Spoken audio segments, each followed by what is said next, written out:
এক রাত্রেতেই তুমি অনেক মানুষ আছে প্রস্রাব করতে পারো দুই একবার, তাই না? আর একটা রাত্র যদি সেই 40টা রাত্রের সমান হয়, মানুষের অবস্থা হবে কি?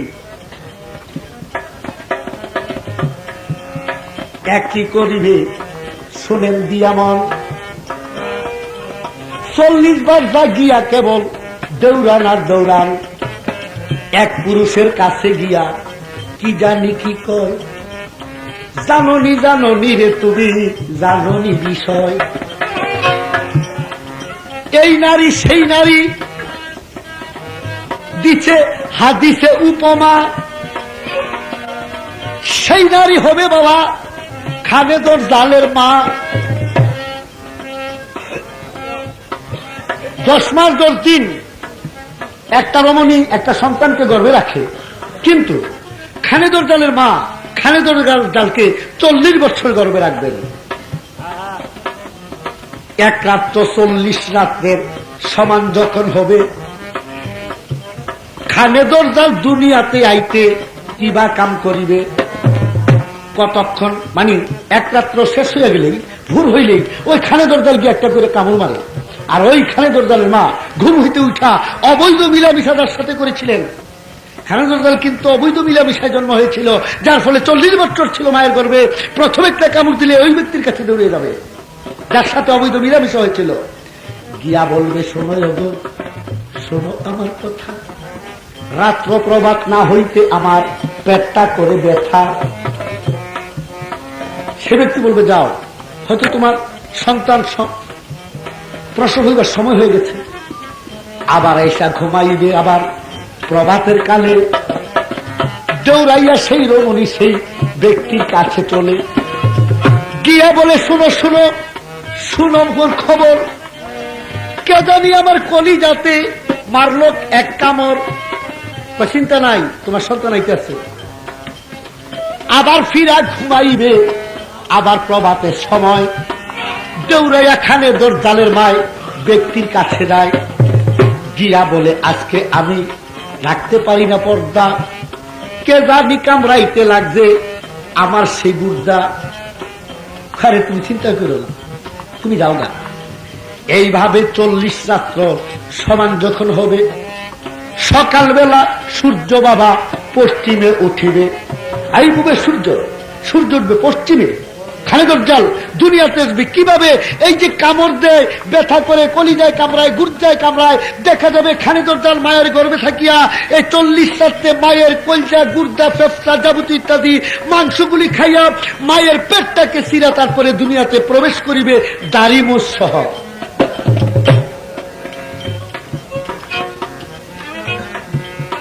মানুষের ইমান লুটিবে আসিয়া দাজ্জাল, হাদিসেতে প্রমাণ করেছে করিয়া খেয়াল। এই তো তার জিজ্ঞাসা ছিল, ইহার বেশি নাই। জবাব দিলাম পুরাপুরি আছেন আমার ভাই। এবার আমি জিজ্ঞাসা করি, জবাব দিবেন তাড়াতাড়ি। এইবার আমি জিজ্ঞাসা করি,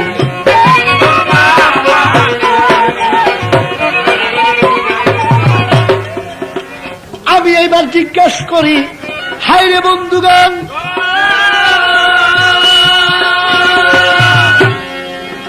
আশা করি জবাব দিবে তিনি মনেরই মতন। কি জিগাইব? হাসরেরও মাঠে আল্লাহ করিবেন বিচার। আল্লাহর সামনে টেবিল একটা দেখতে মনোহর, টেবিলের 4টা কোনায় 4টা বয়ম আছে। 4টা বয়মের মাঝে 4টা জিনিস রাখিয়াছে। কি আছে? একটার ভিতর শরাবন তহুরা, আরেকটাতে মধু, আরেকটাতে দুগ্ধ থাকবে, শুনেন যত সাধু। আরেকটাতে চাইয়া দেখবেন, হায়রে বন্ধুগণ, কলিজা, মাংস, রক্ত করিয়া পূরণ। রাসূল বলবে, হে এলাহি, আপনি আজকে বিচারকর্তা, হাকিম সাজিয়া আপনার সামনে 4 বয়ম কিসেরও লাগিয়া 3টার জবাব দিয়া পরওয়ারদিগার ওই কলজা মাংস রক্তর দিকে নজর যখন করবে পরওয়ার কাঁদবে খোদায় যারে যারে জিজ্ঞাসা করি তোমারে কাঁদবে খোদায় যারে যারে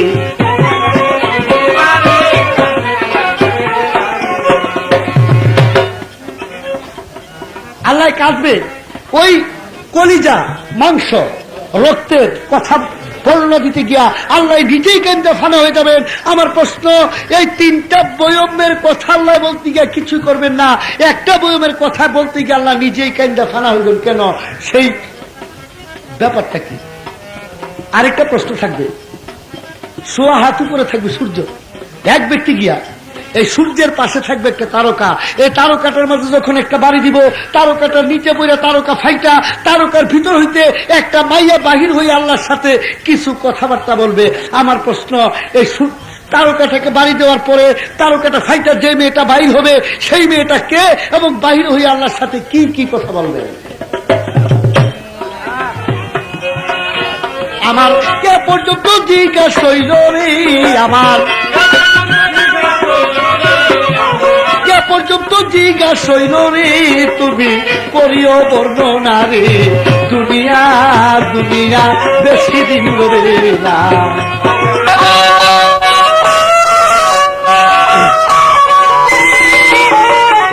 যোগাযোগ করুন সুমন রেকর্ডিং হাউস, ঢাকা লালবাগ কিল্লার মোড়, নকল হইতে সাবধান। হাসরে হাইকোর্টের আদালতে একদিন হইবি বিচার, হাসরে হাসরে হাইকোর্টের আদালতে একদিন হইবে বিচার, হাসরে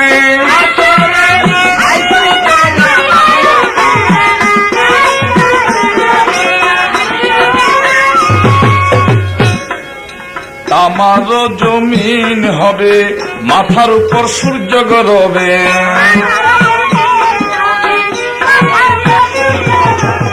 আমার জমিন হবে মাথার উপর সূর্য গরবে,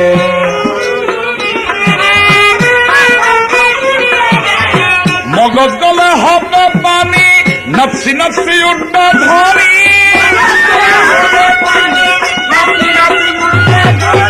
মগজ গলে হবে পানি, নফসি নফসি উঠবে ধ্বনি, আমল নামা ঠিক না হলে যাবি রে জেলখানাতে, একদিন হইবে বিচার, হাসরে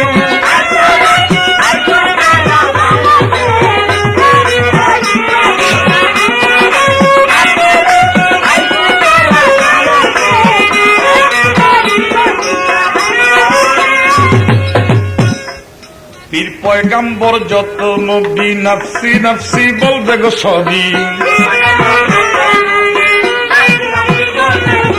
পীর পয়গাম্বর যত নবী নফসি নফসি বলবে গো সবই, ইয়া হাবলি উম্মতি শুধু বলবে নবী হযরতে,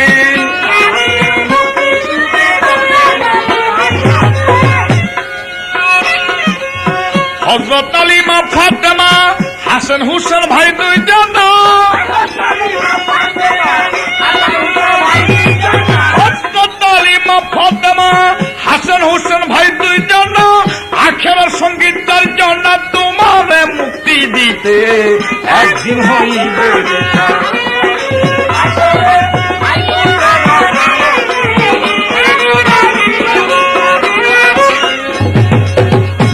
আমার আল্লাহজি হইবেন কাজী অহেদুল কাহার, আল্লাহজি আমার আল্লাহজি হইবেন কাজী অহেদুল কাহার, আল্লাহজি থাকিবে না দয়া মায়া হাকিমের হুকুমেতে, ফুলছে রাতের কঠিন পুলের নিচে তাহার আগুন জ্বলে, ফুলছে রাতের কঠিন পুলে নিচে তাহার আগুন জ্বলে, কয় আবুলে পাপি হইলে পরে সেই আগুনেতে রে, একদিন হইবে বিচার।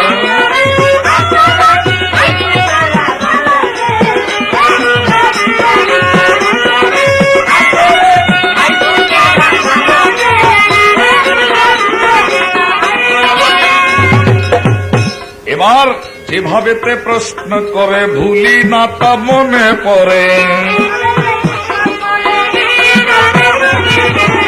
প্রশ্ন করে আমার ধারে আল্লাহর নিকটেতে,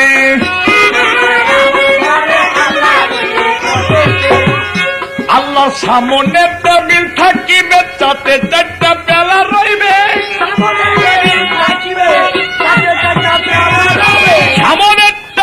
থাকিবে, তাতে চারটা পেয়ালা রবে, শ্রাবণ মধু আর দুগ্ধ মাংস রবে, জানলে বইল সবাতে।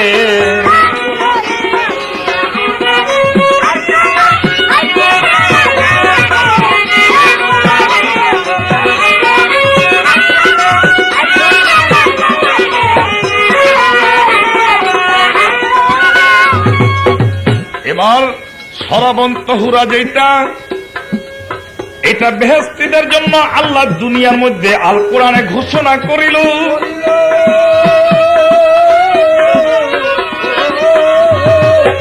সেই শ্রাবণ তহুরার নিদর্শন স্বরূপ আমার আল্লাহ হাসরে দেখাইল। তারপরেতে মধু আছে, শোনেন বন্ধুগণ, এইটাও হাসরের মাঠে আল্লাহ দেখাবে নিদর্শন। আল্লাহ তাআলা জান্নাতীদের মধু পান করাইবে, মধুর সঙ্গে দুগ্ধ একটা সবাই বলতে হবে। হাসরের দিন সোয়াত উপরে থাকবে, সূর্য মজক গলে হয়ে যাবে পানি।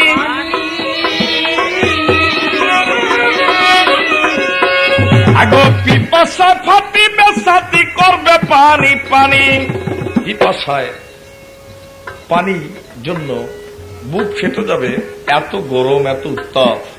তাই আমার আল্লাহ তাআলা বলেছেন, আমার রাসূলুল্লাহ তা ঘোষণা করে দিয়েছেন দুনিয়ার বুকে, হাসরের ময়দানের মধ্যে রাসূলের উম্মতগণকে, অর্থাৎ আল্লাহর পেয়ারা বান্দা এবং রাসূলের খাস উম্মত যারা, তাদেরকে সেই শ্রাবণ তহুরা নয়, সেই মধু এবং সেই দুগ্ধ, এই দুইটাকে একত্রিত করে রহমতের দরিয়ার পানি হইতে পানি আনিয়া এই তিনটি মিশ্রিত কইরা যেই আবে কাউসার পান করানো হবে, তা এক ফোঁটা পান করলে তা ৭০,০০০ বছর পর্যন্ত পিপাসা কারে কয় বুঝতে পারবে না।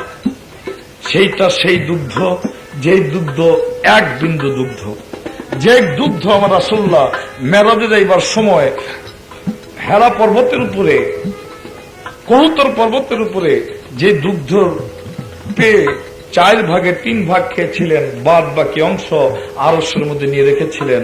আর যে মধু, সেই মধু সেই দিন সেই পানি থাকবে মধুর চেয়েও বেশি মিষ্টি, কারণ আল্লাহর কুদরতেই সেটা হবে।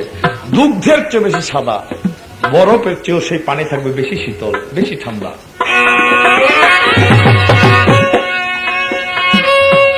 এবার আল্লাহর আরেকটি থাকবে মাংস, আল্লাহর ইসলামে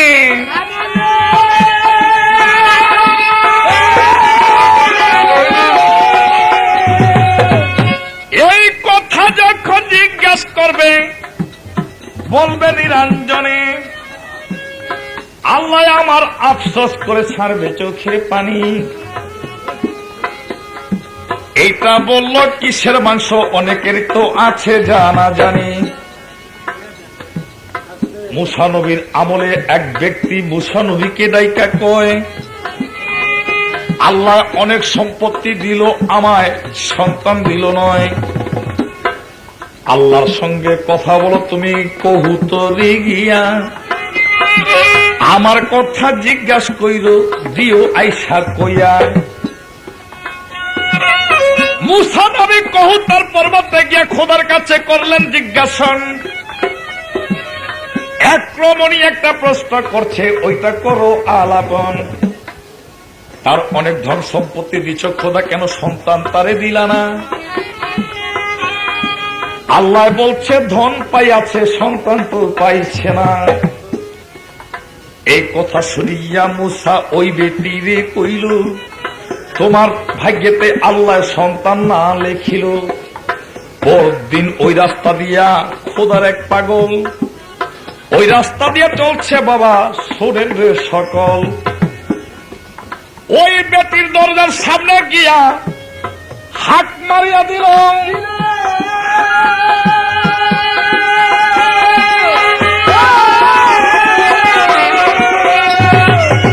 এই ভুকাকে একটা রুটি যে দিবে তার একটা সন্তান আমার হইতে রইল। একটি রুটি যে দিবে তাকে একটি সন্তান দেওয়া হবে। ওই রমণী বাড়ি হইতে আওয়াজ পাইয়া বাড়ির মধ্যে রুটি ভাজতেছিল। কোন কোন কিতাবে বলে 3টা, কোন কোন গ্রন্থে বলে 7টা। এই রুটি আইনা খাওয়াইলেন, তাতে 3টা রুটি খাওয়াইতে 3টা সন্তানের আশীর্বাদ করলেন। 1 বছর, 2 বছর, 3 বছর 3টা সন্তান তার লাভ হয়ে গেল। সন্তান একটু বড় হয়েছে। মুসা নবী ভুল কর্মে একদিন আবার ওই রাস্তা দিয়ে হেরা পর্বত, বহুতর পর্বতের দিকে যাইতেছে। মুসা নবীকে দেখে ওই রমণীকে, এই যে আমার ভাইকে সন্তান নাই, আল্লাহ দিছে, এইগুলি কি? এই যে আমার 3 বছর 3টা ছেলে হয়েছে, তুমিও মিথ্যা কথা গো, আর তুমি আল্লাহ তোমার কি করে না করে আল্লাহ জানে। মুসা নবী কথা বিশ্বাস করে ধিক্কা দিছে। রাগ হয়ে আল্লাহর কাছে কয়, আল্লাহ এইটা কি? তুমি বলছো ওই রমণীর সন্তান নাই, এখন ওই রমণীর সন্তান পাই আমাকে ধিক্কার দেয়।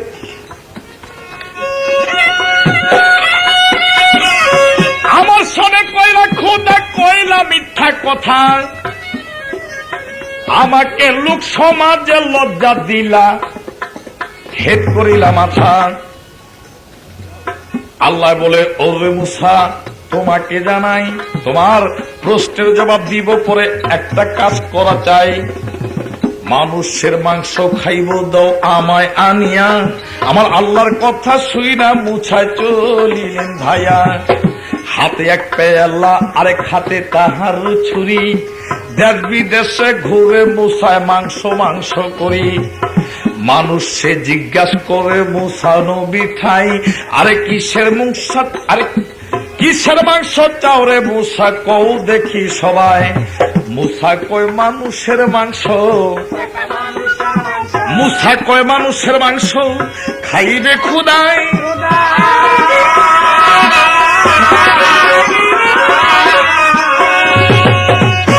এবার মুসার কথা শুইনা সবে বললে কি পাগলায়। মুসার কথা শুইনা সবাই মুসাকে পাগল বইলা ধিক্কা দিতেছে, আর সকলে দূর দূর করে তারা দিতেছে। মুসা সারাদিন মাংসর জন্য ঘুরলেন, হয়ে গেল সন্ধ্যা। সন্ধ্যার একটু আগ মুহূর্তে তিনি নিরিবিলি মনের দুঃখে এক জঙ্গলের কাজ দিয়ে রওনা হয়েছে। এক পাগলা ওই জঙ্গলের ভিতরে, সেই পাগলার ডাইকা বলতেছে, এই মুসা এদিকে আসো, তুমি কি বড় ব্যতিব্যস্ত দেখা যাবে, তোমার হাতে ছোড়া, হাতে পেলা, কি চাও, কি জন্য এত ব্যতিব্যস্ত তোমাকে দেখা যায়? মুসা বলছে, তুমি পাগল, তুমি বলবা কি? আমি কেন ঘুরি তুমি তা বুঝিবা বলো কি? পাগলা বলছে, ওরে মুসা কও তুমি আমারে, একটুখানি শুনতে বাসনা চায় আমার অন্তরে। মুসা বলে, ওরে পাগলা তোমাকে জানাই, আরে মানুষের মাংস খাইতে চাইছে আপে মালিক সাই। যার কাছে মাংস চাইলাম, মাংস কেউ দিল না, আরে পাগলের সঙ্গে কেবল দিল বোর তুলনা। পাগলা বলে মুসা নবী, পাগলা বলে মুসা নবী তোমাকে শুধাই, মানুষের মাংস খাইতে চাইছে আমার সাই। আমার হৃদস্ত যিনি মানুষের মাংস চাইল, আমার আত্মাটা চাইয়া কেন মাংস চাইয়াছিল? আরে আমার আত্মা, আমার রুহু দুস্তেরি ঠাই, আমি অনেক আগে দিয়া দিছি, আমার নিজের বলতে কিছু নাই। আনো ছুরি, আনো থালা, ধরো মাংস মোর।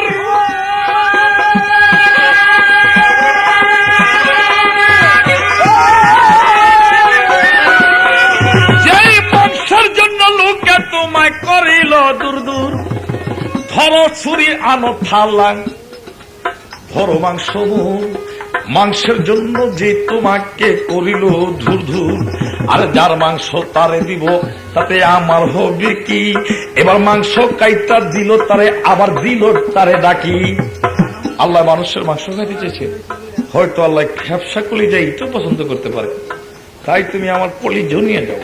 কারণ যার আত্মা যদি তাকে দিয়ে দেওয়া হয়, তখন কলিজা দিতেও তার কষ্ট হয় না। ওই রকম আবার হইতে হবে, না হয়ে মাংস কাটবো দূরের কথা, চারি কাটতে গিয়ে যদি একটু রক্ত বেড়ে যায় তাও ব্যথা লাগে, কিন্তু ওই উপযুক্ত হইলে আর ব্যথা লাগে না। যেমন লাইলির গায়ের মধ্যে বাড়ি লাগলে মজনু আঘাত পাইতো, মজনুর গায়ের মধ্যে বাড়ি লাগলে লাইলি আঘাত পাইতো। যখন লাইলিকে বাড়ি দেওয়া হইতো তখন লাইলি আঘাত পাইতো না। কারণটা কি? লাইলি আঘাত পাইতো না এই জন্য যে লাইলির তো অঙ্গ না, এই দেহ তো আরেকজনের। আবার মজনুকে যখন বাড়ি দেওয়া হইতো তখন মজনু আঘাত পাইতো না, কারণ তা মজনুর তো এই দেহ না, মজনু এই দেহকে দিয়ে দিচ্ছে আরেকজনকে। এবার যার দেহ সে আঘাত পাইব। তাই মজনুকে বাড়ি দিলে লাইলি চিৎকার দিত, লাইলিকে বাড়ি দিলে মজনু চিৎকার দিত।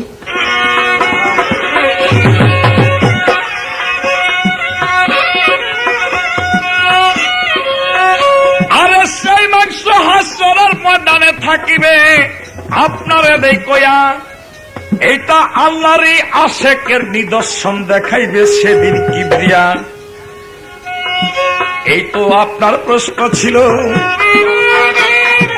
আরে কথা জিজ্ঞাসা ছিল, এই তো তাহার প্রশ্ন ছিল।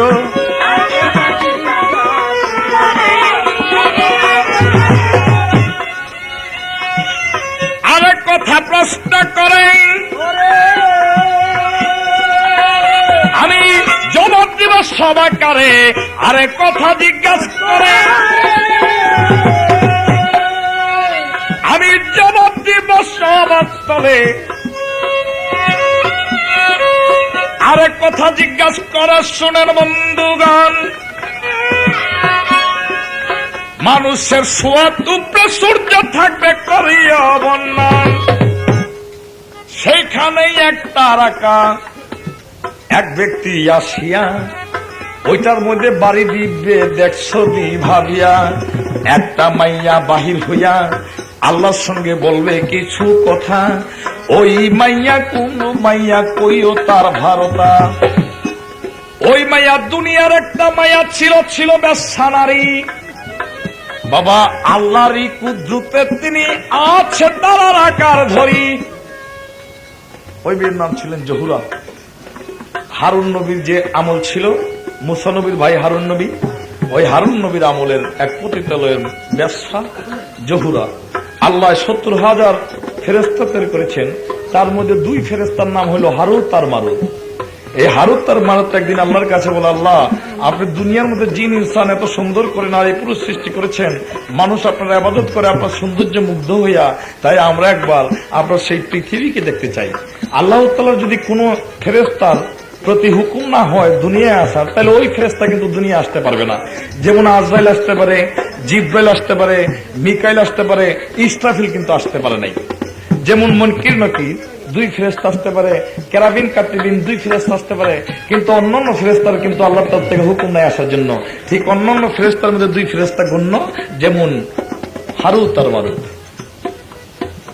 এবার হারুত মারুতের কথা শুই না আমার আল্লাহ কয়, শোনো শোনো ও ফেরেশতা বলি তার বিষয়। আমার মানুষ যে সুন্দর দেখিয়া আমার ইবাদত করে, এইটা তুমি কি বলিলা আমারই ধারে। আমার মানুষকে দুনিয়ায় পাঠাইয়া তোমাদের দে কইয়া, আরে কত কষ্ট দেই তবু থাকে আমার নাম লইয়া। মানুষকে সৃষ্টি করিয়া তোমাকে জানাই, আরে পরীক্ষার কারণে 6টা রিপু দিছি তাই। কাম ক্রোধ মোহ মায়া মদ মাৎসর্য তোমাদের দে কইয়া,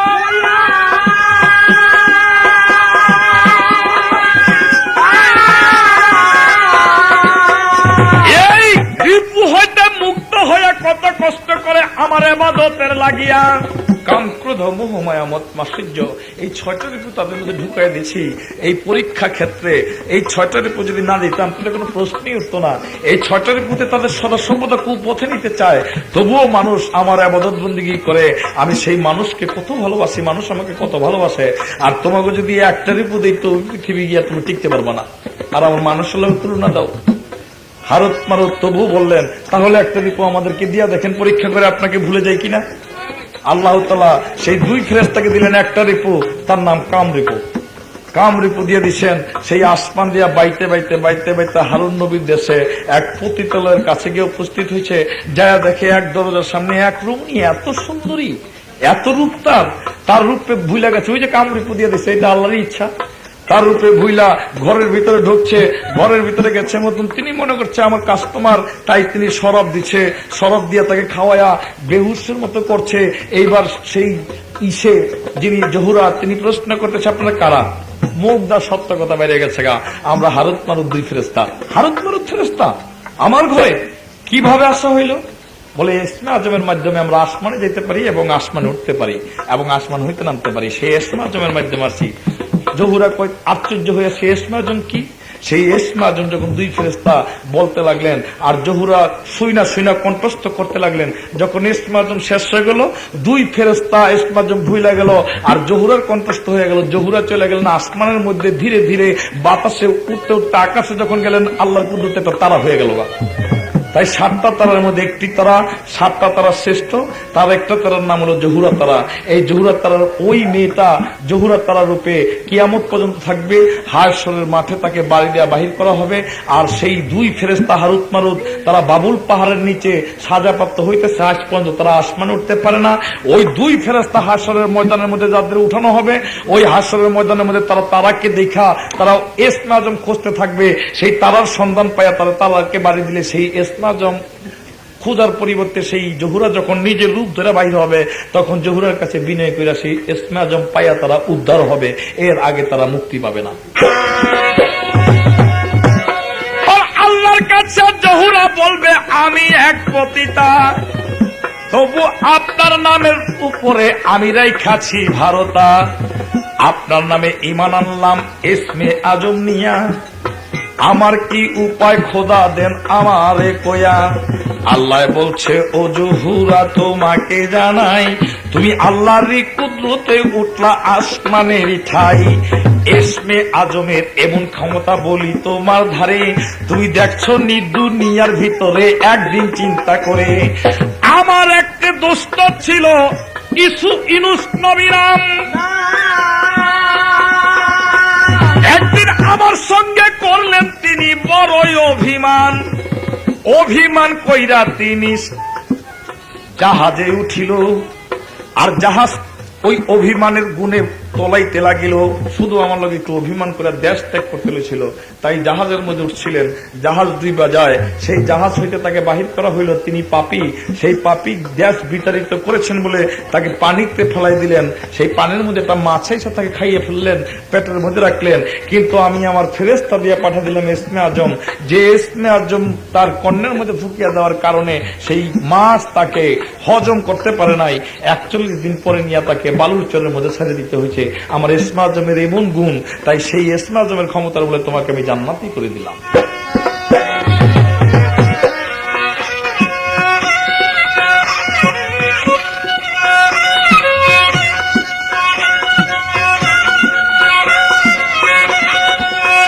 তাহার এ পর্যন্ত কথা ছিল বলিলাম সভাস্থলে,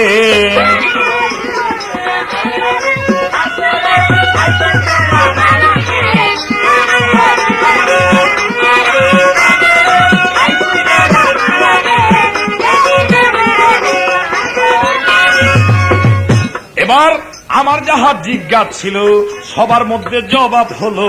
একটা কথা রইয়া গেল আমার পরে মনেতে। কি রয়েছে? প্রশ্নের জবাব বাকি রয় নাই।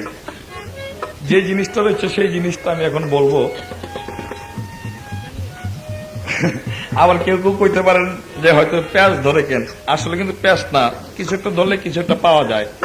যেমন ওই 40টা রমণীর কথা বলছি, তার মধ্যে ঈশানবীর উপমা দিয়েছেন, ঈশানবী নাসিকা দিয়ে গেছেন। হযরত আলী রতি ত্যাগ হয়ে গেছিলেন, তাতে দমে মাজারে জন্ম হয়েছেন। এমনি করে কয়েকটি কথা সুন্দরভাবে উপমা দিয়ে বুঝেছেন যে আল্লাহর কুদরতের কত ক্ষমতা। অর্থাৎ সবটা জিনিসই আল্লাহর কুদরতের উপরে নির্ভর করে।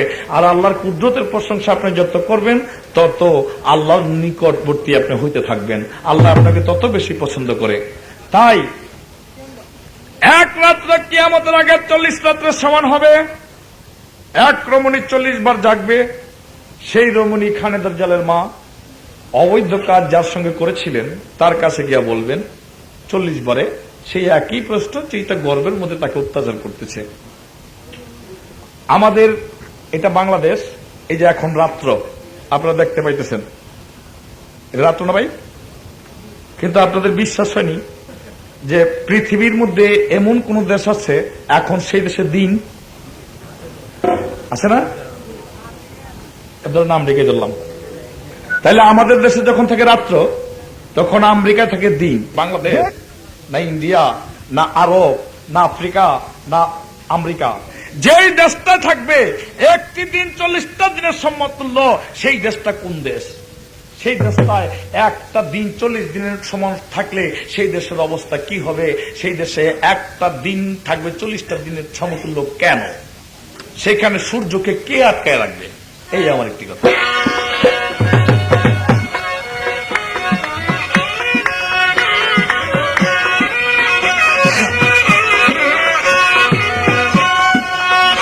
এবার কিয়ামতের আগে আল্লাহ আজরাইলকে ডাকিয়া বলবে, শোনো শোনো ওরে আজরাইল, তোমারে দেই কয়া,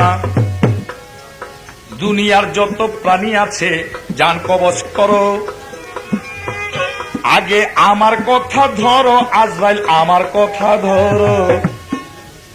আজরাইল সকল প্রাণীর জান কবজ করে যাবে আল্লাহর ধারে।